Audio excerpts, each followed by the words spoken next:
우리는 살다 보면 하이에나처럼 자신보다 약해 보이는 사람을 보면 대놓고 무례한 태도를 보이는 사람을 만납니다.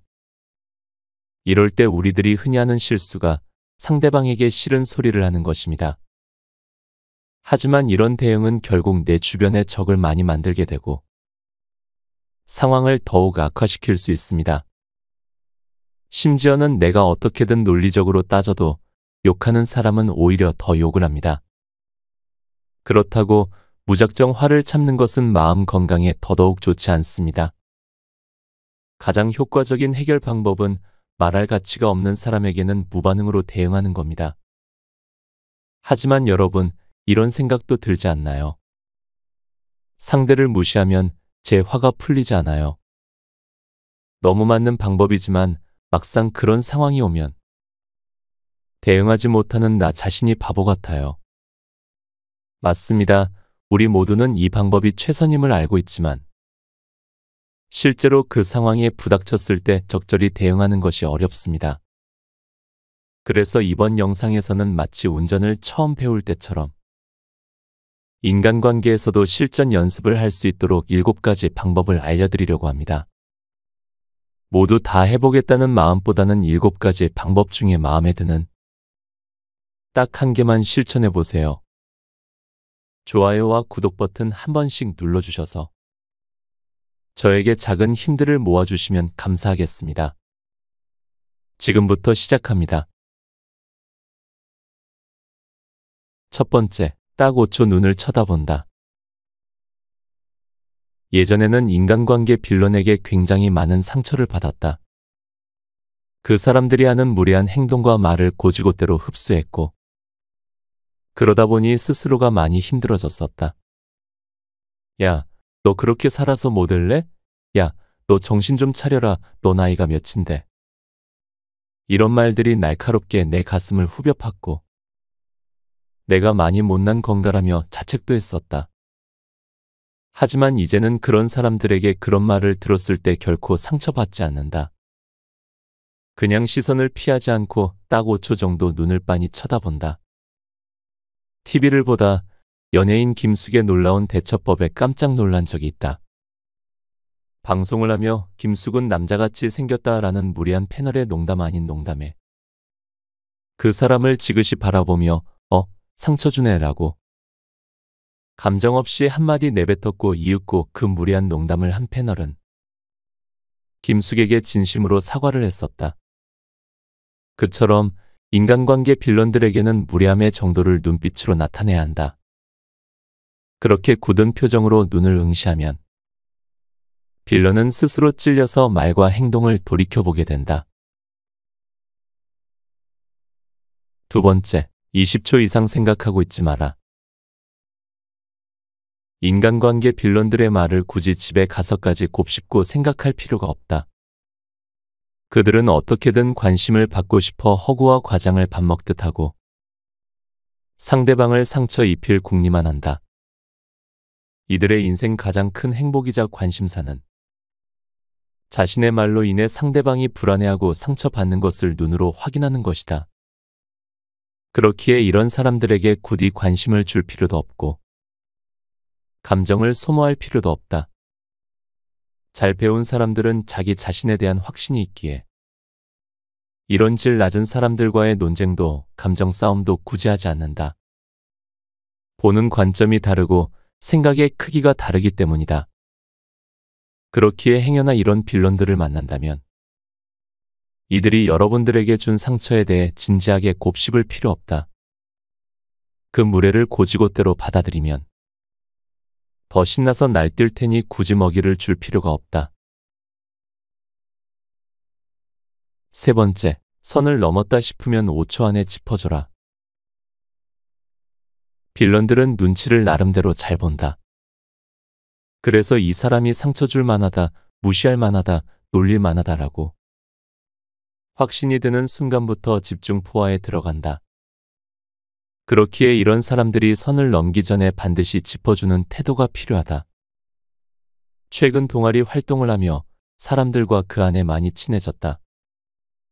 그리고 그러다 보니 한 번씩 번개로 모임을 가졌는데 주말에 일정이 많다 보니 꾸준히 동아리를 나가지 못했고, 번개로 모임을 가진 자리에 갔을 때 동아리원들은 나에게 대부분 많이 바쁘지? 그래도 시간 내서 얼굴이라도 보자라며 귀여운 아쉬움을 표했다. 그런데 단 한 명이 나에게 어딜 그렇게 싸돌아다녀 라는 식으로 말을 했고, 분위기가 순식간 싸해졌다. 그때 나는 그 사람에게 즉시 싸돌아다닌다는 표현이 어떤 의미야 라고 되물었고, 그 사람은 말 한마디 하지 못한 채 자신의 실언을 인정했는지 고개를 그렸다.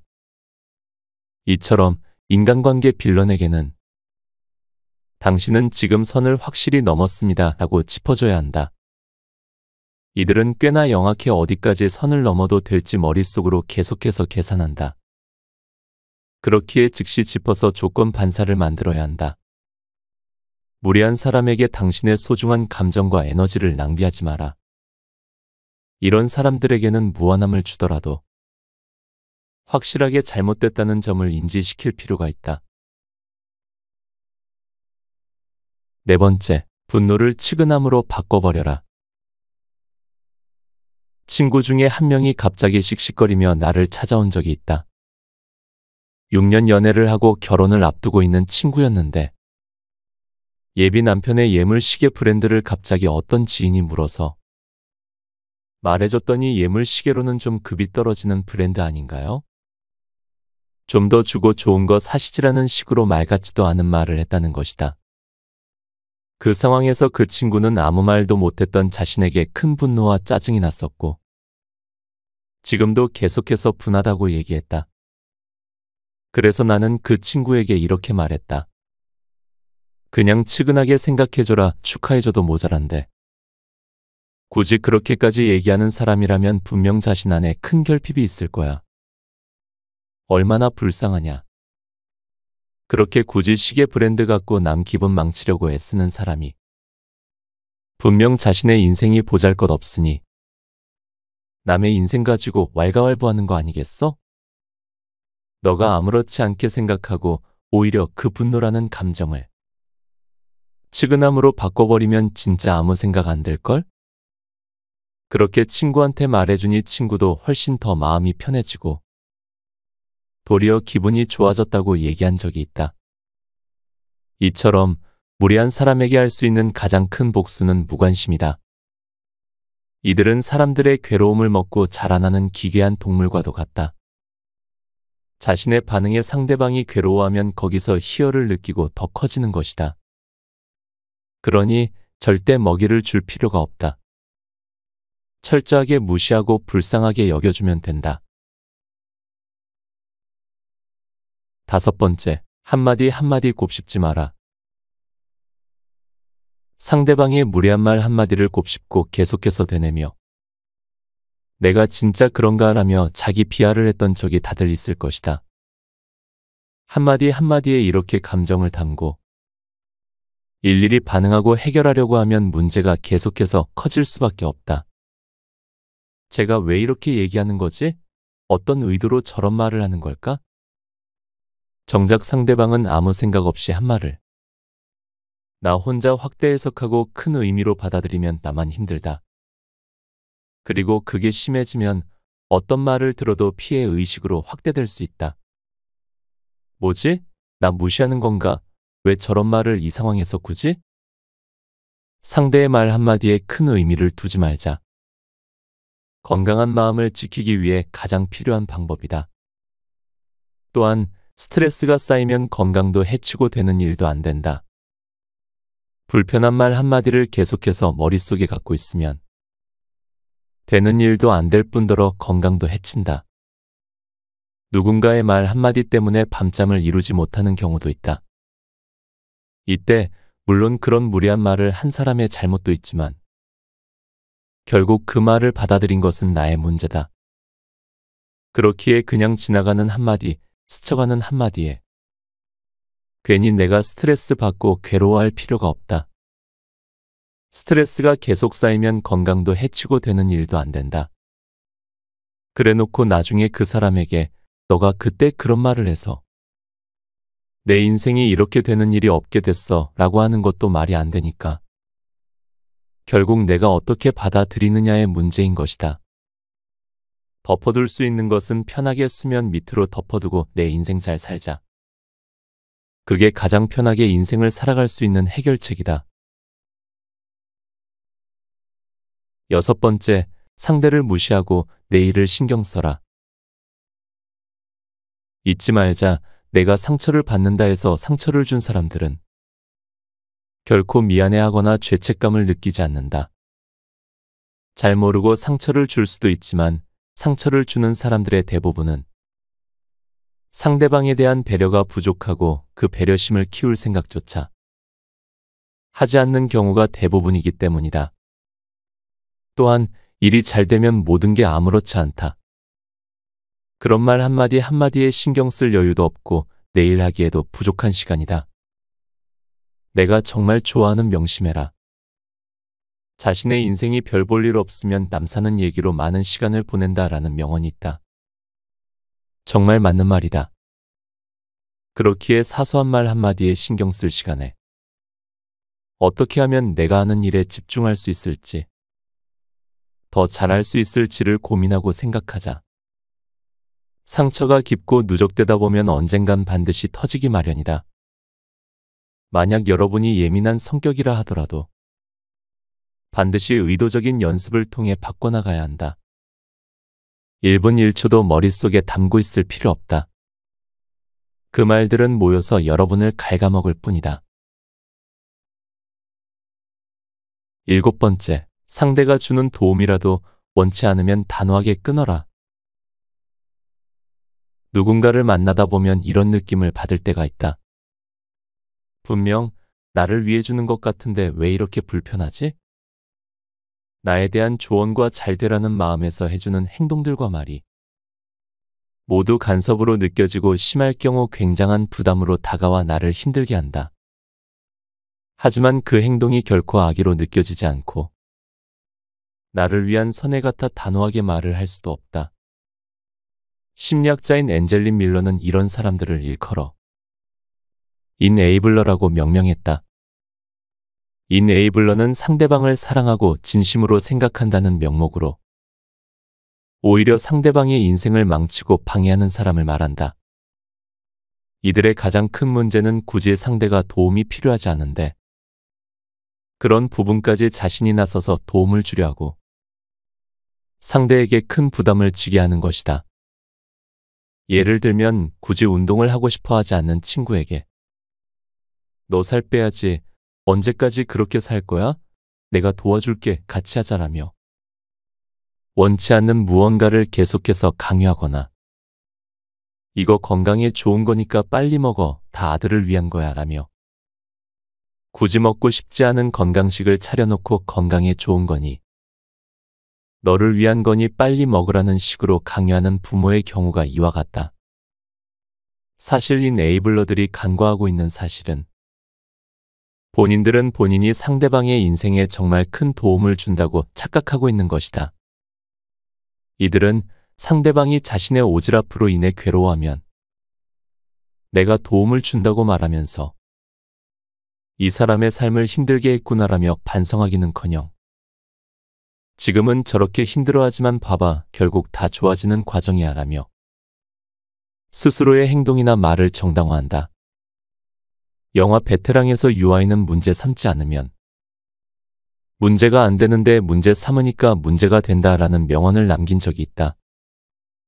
이와 마찬가지로 이네이블러도 굳이 문제도 아닌 것을 크게 만들어 상대방에게 계속해서 부담을 준다.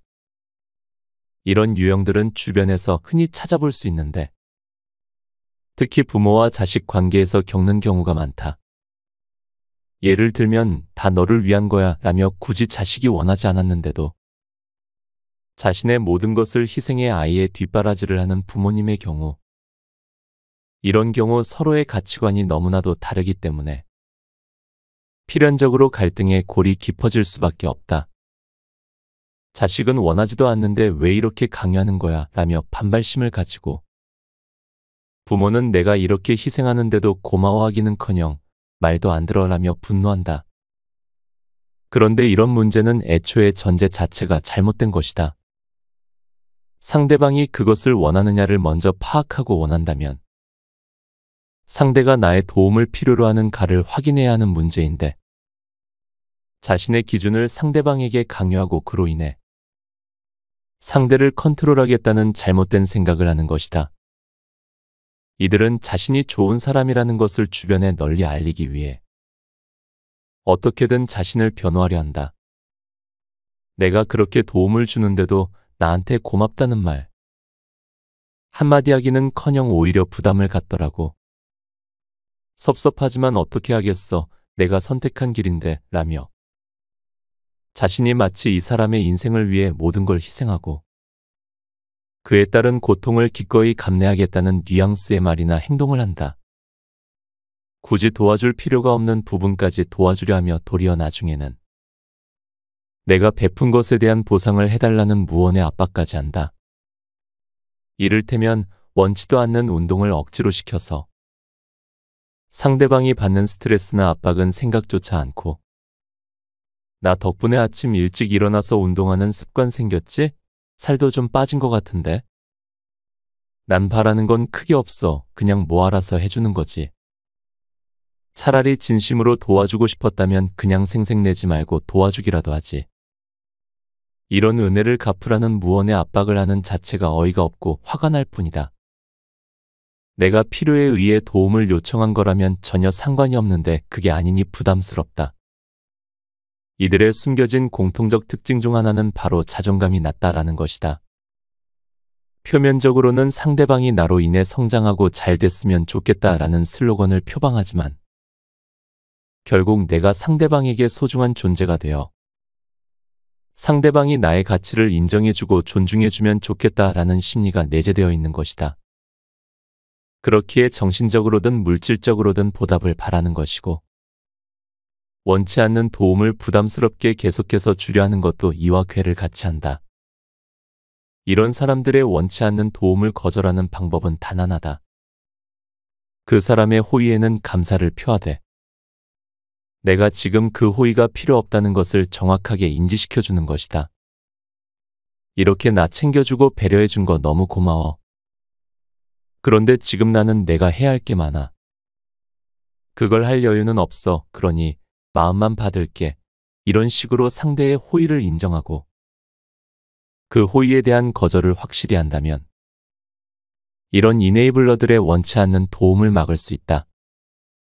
그럼에도 불구하고 부담스럽게 계속해서 원치 않는 도움을 주려 할 때는 단호하게 관계를 끊는 것이 우리 스스로의 정신 건강을 위해 필요한 태도다. 잘 배운 사람이 무례한 사람을 무기력하게 만들 수 있는 이유. 잘 배운 사람들은 무례한 사람들의 말을 이해하지 못하는 게 아니다. 오랜만에 만나서 그렇게 친하지도 않은데 첫마디를 너 아직도 이렇게 입고 다니냐? 아저씨 같아 라고 한다거나 취업 준비 언제까지 할 건데? 라며 취업에 도움 줄 것도 아니면서 내 인생에 감나라 배나라 하는 그런 무례한 사람들. 겉으로는 걱정해주는 척, 위해주는 척 보인다.